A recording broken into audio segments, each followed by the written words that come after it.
Hey guys, in this video, I got my old rugby jersey on. Played for a couple of months. I was sucked at it. It's all okay. I tried, met some new friends. It's all good. Laugh about that shit. Got my pink headphones on, blue shirt, nice shirt, ugly shorts, ugly shoes that don't match, an ugly bag. I don't give a fuck. It's all good. It's Tuesday. But it feels like Monday.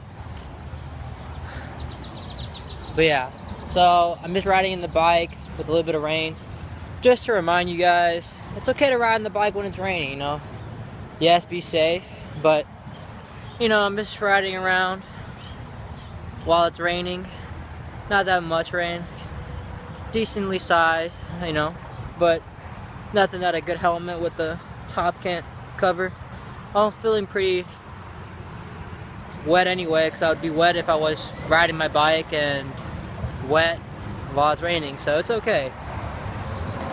Unless it's like one of those perfect weather ranges, humidity just right, weather range around 50 to 70.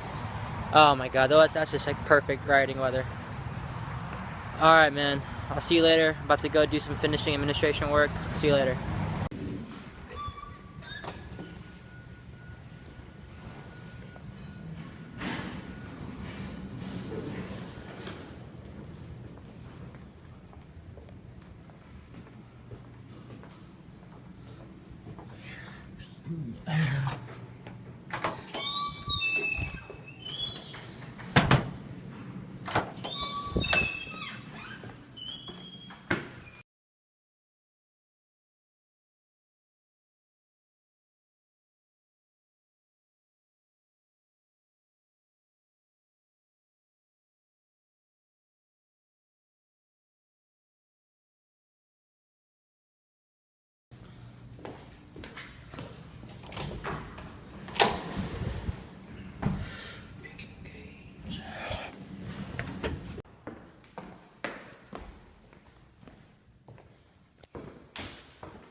I forgot to take off the helmet.